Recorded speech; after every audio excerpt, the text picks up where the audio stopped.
हाँ बेटा, video number 1।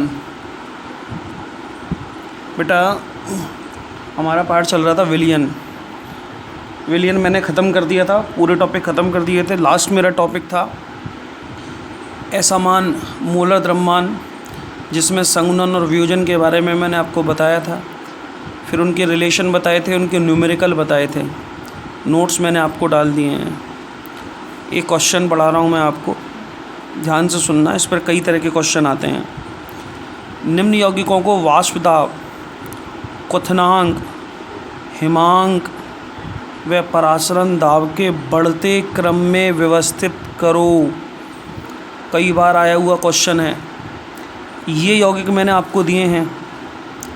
1 small m urea, 1 m NaCl, 1 m CaCl2, ये यौगिक हैं। इनको वाष्प दाब के, क्वथनांक के, हिमांक के, परासरण दाब के बढ़ते क्रम में व्यवस्थित करना है।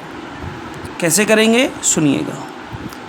हम जानते हैं ये चारों पॉइंट अनुसंग गुणधर्म हैं, और अनुसंग गुणधर्म जो होते हैं वो विलेय के मोल कणों की संख्या पर निर्भर करते हैं।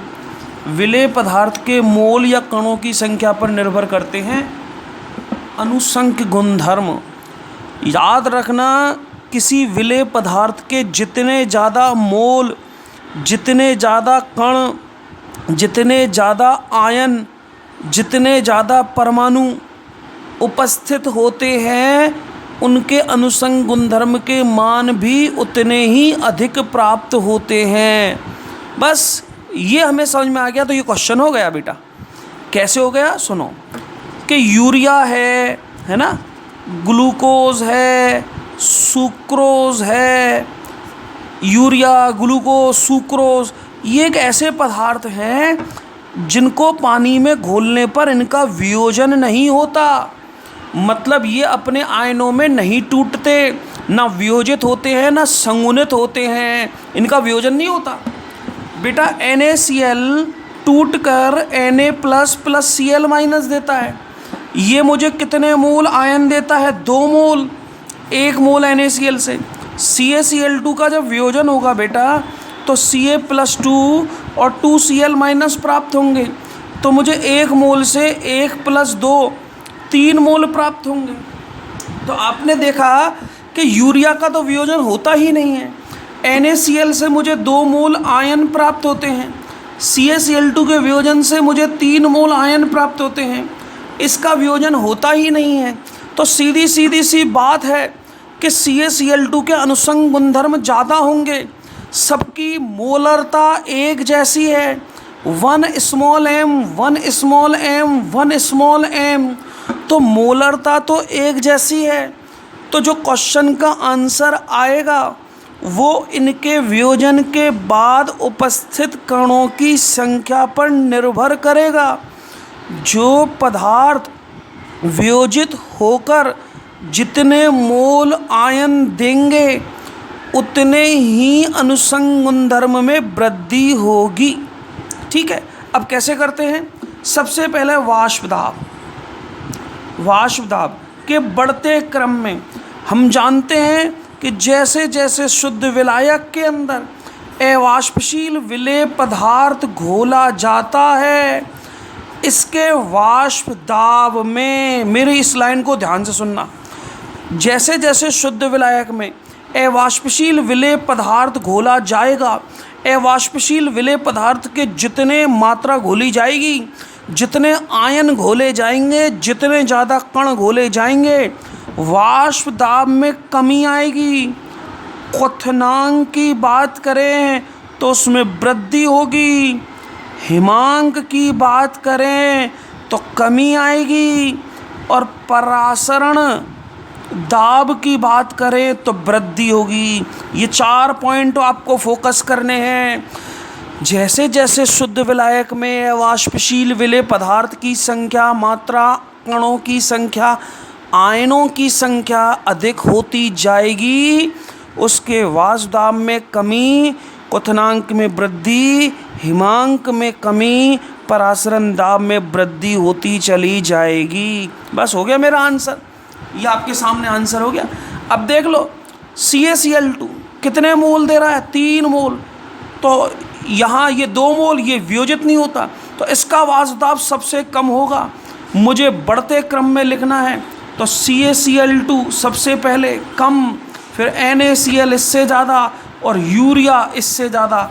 तो मेरा वासुदाब का बढ़ता क्रम, सबसे ज़्यादा वासुदाब में CaCl2 के कारण कमी आएगी, क्योंकि इसके 3 मोल आयन हैं, ये 2 मोल हैं, ये वियोजित नहीं हो रहा।